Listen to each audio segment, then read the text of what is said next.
かつてこの世の全てを手に入れた伝説の海賊王ゴールド・ロジャー。彼の死に際に放った一言は人々を海へと駆り立てた。俺の財宝か。欲しけりゃくれてやる。探せ。この世の全てをそこに置いてきた。人々はロマンを追い求める。世はまさに大海賊時代。止めきない止まれない夜明けが遅くてじれた123シャンよ We go don't let the wall break up romance song 波風立てよスイープからのジャンプスタートありえない世界を行くなら君のタフネスそれが必要目立つ日それ包み締めてはいつまりウィナー味ゆむだけが俺たちのルール心配なんて横吹く風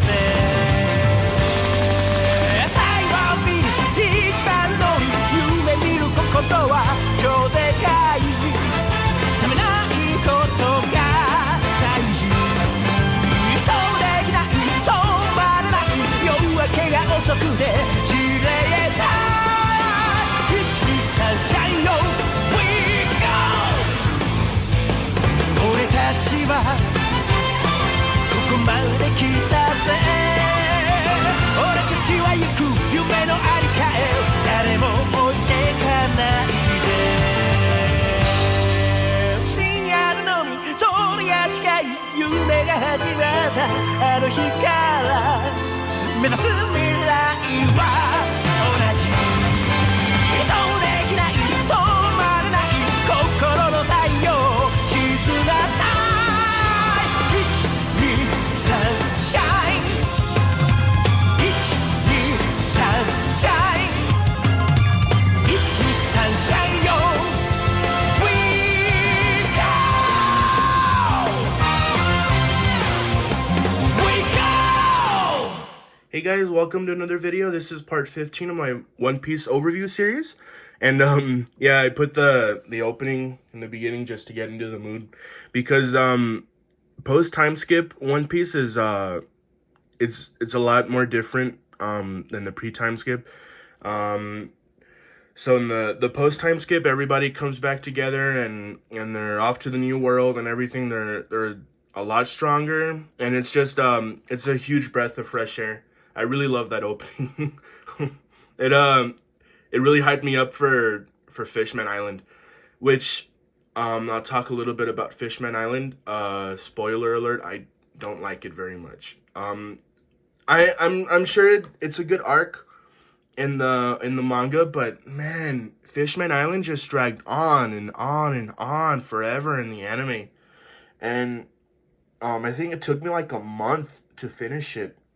An entire month, or an entire week of that month, I could have finished Fishman Island. But yeah, it took me a while. So I'm gonna cover like 6 volumes in one video. I think that's safe because I didn't really like it all that much.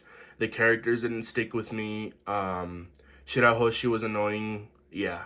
So, but first, I'm very excited to talk about post time skip One Piece. But first, I wanted to ask you guys the question of the day. What is your favorite post time skip design? So I'll go ahead and show you guys volume 61. And has all the designs for the Straw Hats. For me, it's probably in between Usopp and Robin. But I'm going to have to say Robin because I don't really like how revealing Oda makes the girls in the show, especially Nami. But I really like Robin's post time skip design. It's very sleek and cool, but she still manages to be gorgeous and everything. I really like her design. Honestly, all the designs in the post time skip, they're really great. They're really great redesigns. And they still manage to be iconic and still retain what the original designs had. So yeah, let's go ahead and take a look. It's gonna fall again. Let's go ahead and take a look at the volume covers. So this is, I really love it when manga series do this. So let me go ahead and get volume 1. So this is volume 1 all the way back in 1997. And this is volume 61. I want to say 2009? Maybe? I'm not sure. Because I know the anime started Fishman Island in 2011, I think. But yeah, that's a really cool parallel. I really love it when they do this. When they do callbacks. So yeah, that was volume 61, 62, that's 63,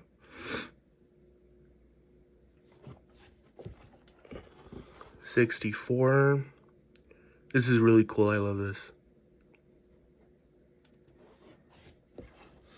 Oh, and then there's that first hint that Jinbei was gonna join the Straw Hats. I think we got that during Impel Down. But yeah, that was the first big hint. And then 65. And 66. Which should round off Fishman Island. So, I'm probably just gonna go over a couple things. Because like I said, I'm not really fond of Fishman Island. I'll get around to reading the One Piece manga eventually, and I'm sure it's a great arc in the manga, but it is a tad bit long. I was gonna talk about something. I wanted to say that I'm gonna stop saying. Oh, this video probably pretty short because they almost always aren't. They always end up being like 20-25 minutes. So I'm going to stop saying that. However long it gets to be, that's how long it is. Like, I'm not looking for views or anything. I just want to share this love for a series that I have with other people. So yeah, let's get right into it. So I know in the other video, I did a little bit of 61. Because this covers 3D 2i. Oh, this is cool. Some redesign sections for the Straw Hats. Redesign sketches, my bad. And it looks like Luffy was gonna have like a coat or something with the Straw Hat Jolly Roger on the back. It was really interesting.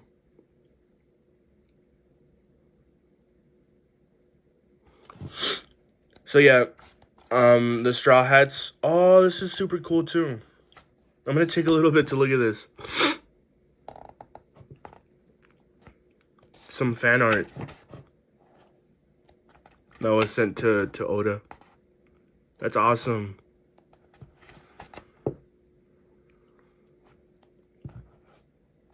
So yeah, Luffy's done training and they're all ready to meet up back at Saboti. It's so hilarious that Sanji hasn't seen an actual woman in like 2 years since he was at New Kamabaka or whatever it's called. And then there's Nami.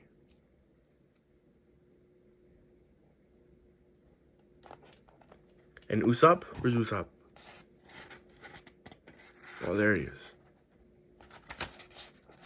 There he is. There's my boy Usopp. So I kind of got a gist of what the pre-time skip manga looked like.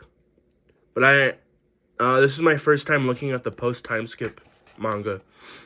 And it's a lot different from the pre-time skip. You can tell that the art's gotten a lot more polished. There's Frankie. On Sentomaru. And Zoro, there he is. Look at him. So they're all meeting back up one at a time. Romance Dawn for the New World. Oh, and there's Kuma protecting the Thousand Sunny. Oh no, those are pacifistas. I think later on it shows him.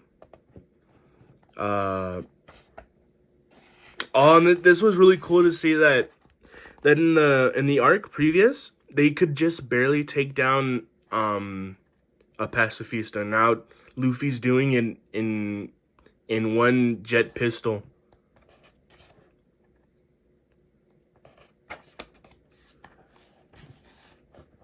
And there it is, that classic. Now I'm gonna be king of the pirates.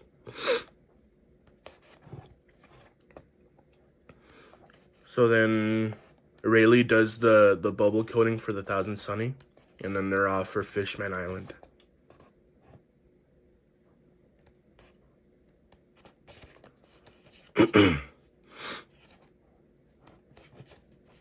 So yeah, I'm gonna breeze past a lot of this stuff here because I don't really like Hody Jones, whatever his name is. I feel like he didn't really click with me. I like the design, that he's like a great white shark fishman. But we already got like a fishman villain, and Arlong was way better than Hody Jones. The translation differs, but I'm just gonna call him Horty. To be honest, if this gets more than 30 minutes, I'll probably just break it into two. Or I'll probably do what would probably be the remaining of Fishman Island, and then I could do Punk Hazard, because Punk Hazard's like 3 volumes long. But yeah, I don't really remember much of Fishman Island.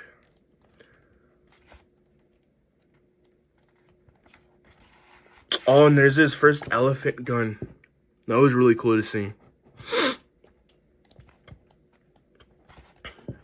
A Gear 3rd, giant pistol code and armament hockey.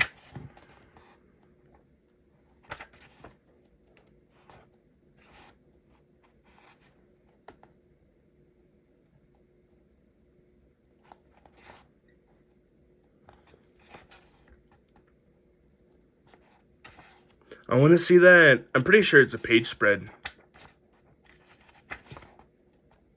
Because a big appeal for me while I was watching One Piece was, oh, what's the next island they're gonna get to, you know? It was always really interesting to see like what the next island they were gonna get to.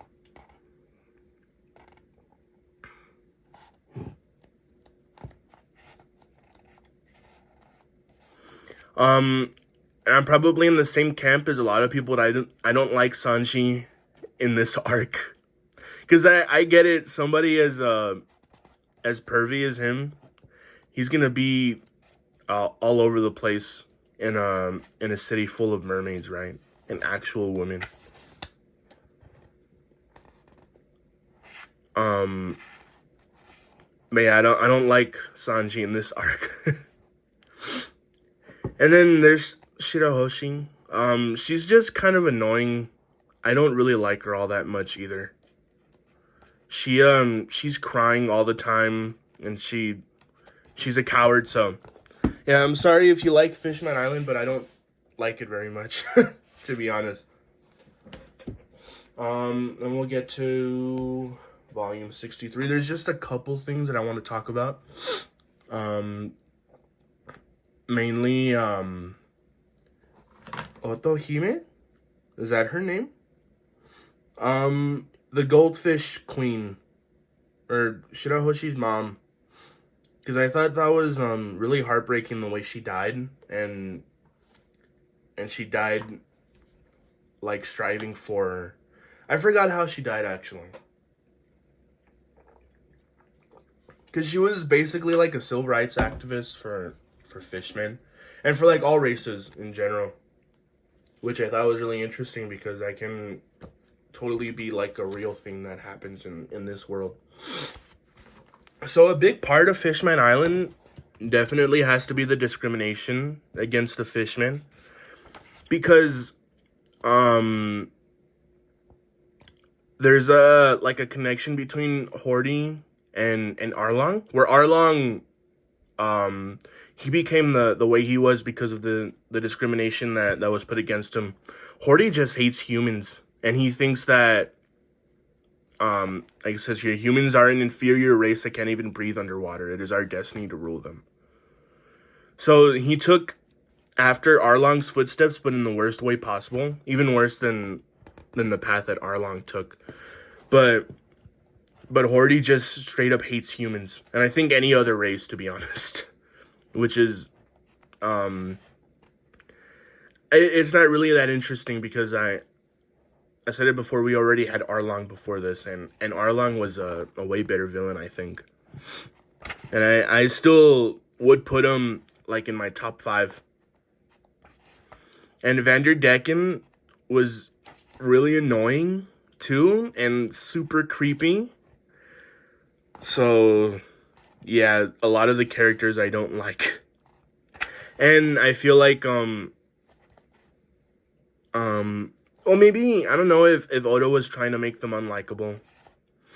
Because despite Doflamingo probably being the most evil villain in this series, I love that guy, man. He's such a good villain. And I don't know, he's a really good villain. We'll obviously get to Dressrosa in a little bit, but right now we're stuck on Fishman Island, I guess. And then there's just a backstory between Fisher Tiger and Otohime. Yeah, that's her name. Goldfish Mermaid, I guess.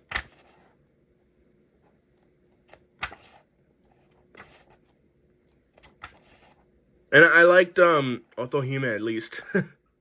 And then there's Arlong. It was really cool to see Arlong again because I loved Arlong.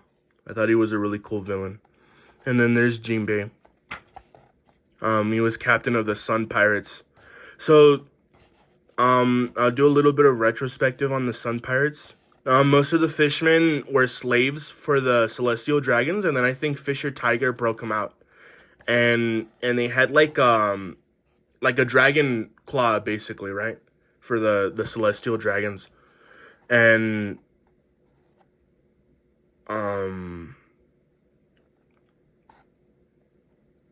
sorry, I was looking at this. That's weird. I don't think that was in the anime. But yeah, there is Koala. I think that's her. Yeah, there it is. And then she shows up again in Dressrosa. But as I was saying, that they had brands on them, the fishmen, and like pretty much any slave that the Celestial Dragons had, and it was meant to look like a dragon claw, I'm pretty sure. And then Fisher Tiger changed it to be a sun, like for the new dawn, right? And then here's Fisher Tiger's death. And he despises humans so much that he would rather die than have his than share his blood with human blood. Because he was like losing blood from the attack that he took from the humans, just because he was a fishman. They shot him down, and he says, "I will never yield to the humans."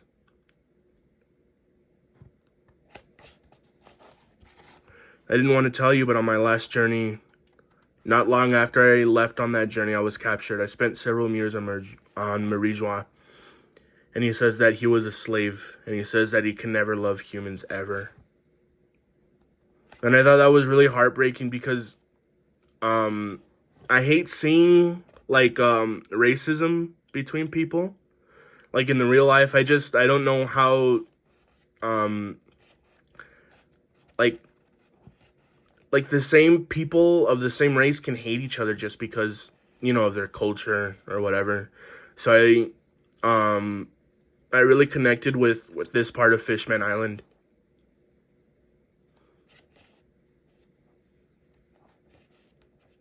So yeah, that was my. I really like this flashback in Fishman Island. So that was one of the only things that I like about this arc. Another thing being like the world building. Of course, One Piece is like a master of world building, and I just wanted to talk about the whatchamacallit, the ancient weapons that Shirahoshi was revealed to be Poseidon.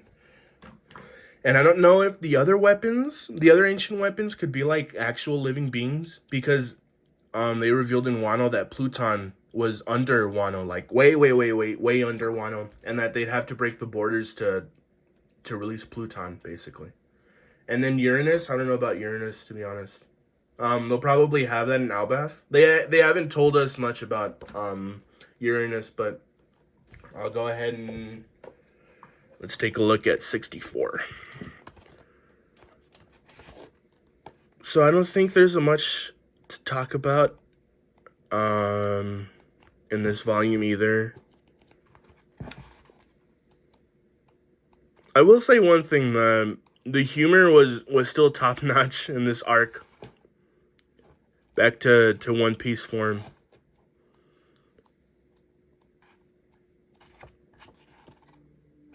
I do like Horty's designs though. His regular design, and then this beefed up design. It looks really cool. But I can't say much aside from that. So there's not much to see here, to be honest. It's just the Straw Hats like ganging up and fighting.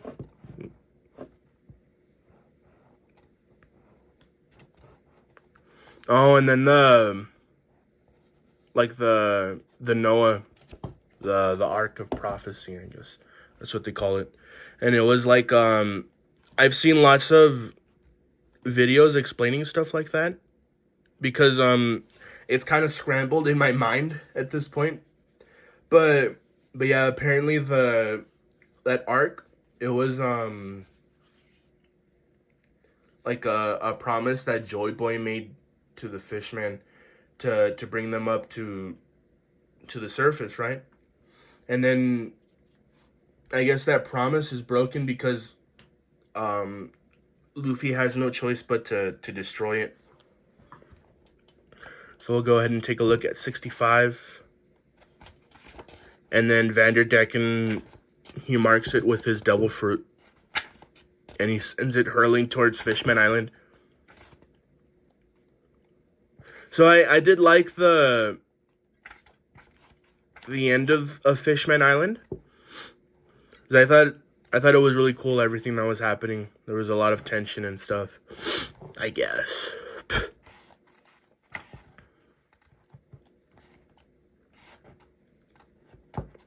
But aside from the pacing and everything, I thought Fishman Island, it was watchable at least. And I started warming up to it towards the end.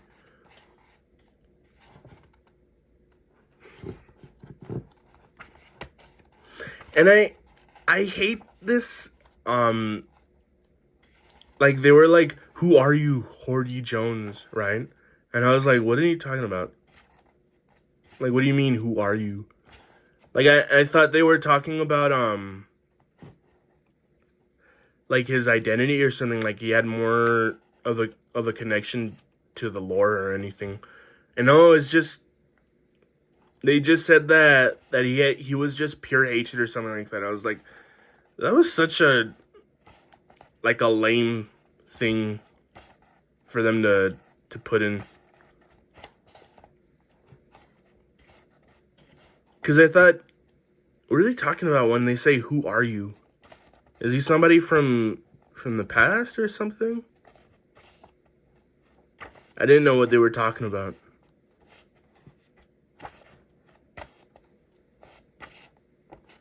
Oh, and this was really cool. Luffy's Red Hawk. It was cool to see fire integrated into his attacks.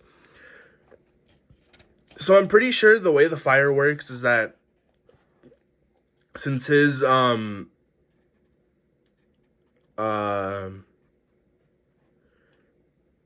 his body is made of rubber. It's moving so fast, and because of the friction, his arm is set on fire. But since he has the armament hardening coating, his arm is okay. It doesn't burn. So I thought that was really cool. And then there's Elephant Gatling. Gum Gum Elephant Gatling. So everybody gets their power-ups and everything. Luffy just becomes more stronger. He knows how to use his body better. Frankie becomes a better engineer, so he uses that Frankie General thing, and yada yada yada. I don't know how to explain it to you guys, but that was cool. At least seeing the Straw Hats fight together.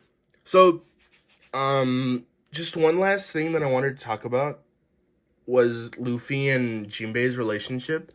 So you saw earlier about Fisher Tiger not wanting to take a blood transfusion from humans.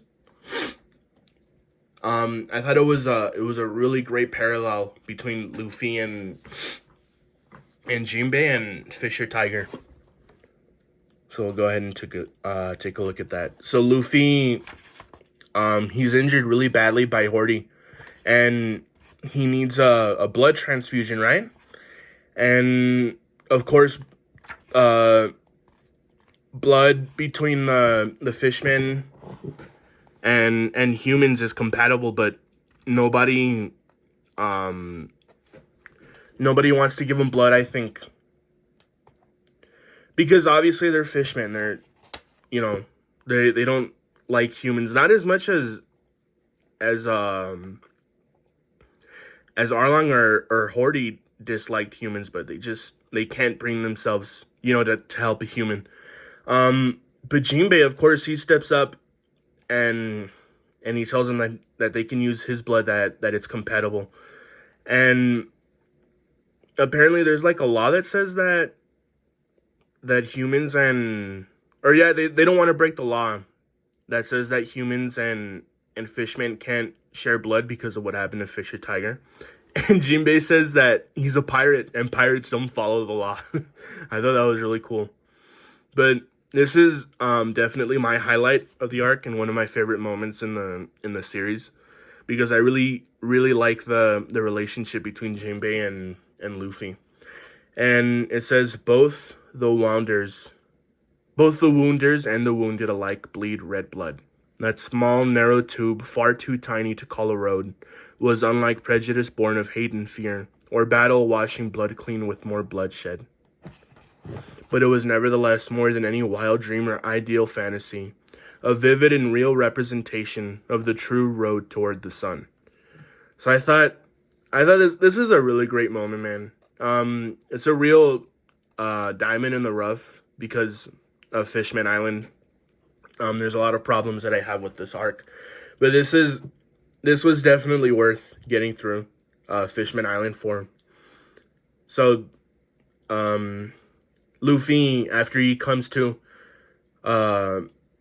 he asks Jinbei to join his crew. So I thought that was really great. That was a great moment. But that was all I had to talk about.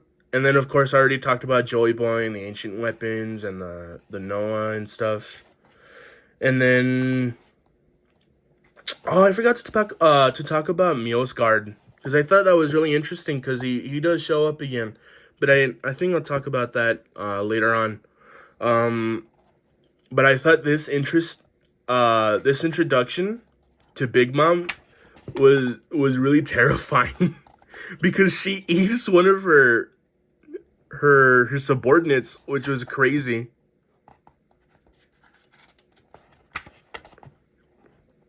There's Big Mom's first appearance. And she's steaming angry because the Straw Hats ate all her candy. Big Mom being Big Mom. But yeah, I think... Oh, and then there's Madame Charlie's prediction that Luffy will destroy Fishman Island. So a really popular theory. That's probably it for Fishman Island. And then they head off to Punk Hazard. So yeah, and then there's Smoker. So a really popular theory is that Luffy for like somehow is gonna destroy the Red Line, and it's gonna make all 4 blue seas into one piece. So that's where the name comes from. And it all ties into Luffy's dream or something like that, right? That not his Pirate King dream, because it was recently showed, well, like in chapter 1060 something, I believe, that Luffy has like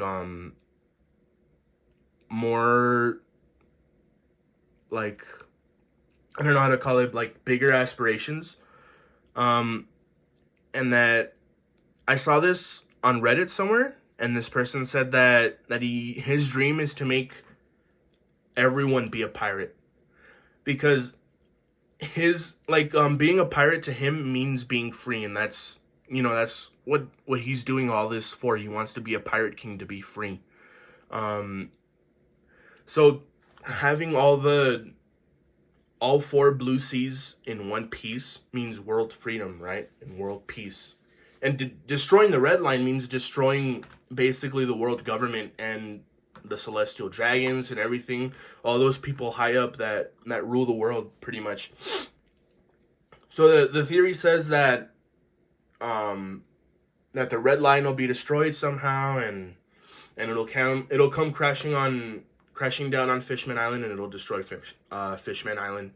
And then another theory is that Luffy is the reincarnation of Joy Boy, so he's gonna end up making or fulfilling that promise by bringing the fishmen up to the surface. So yeah, that's enough yapping from me.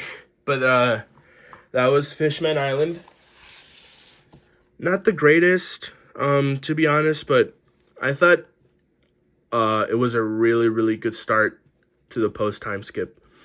But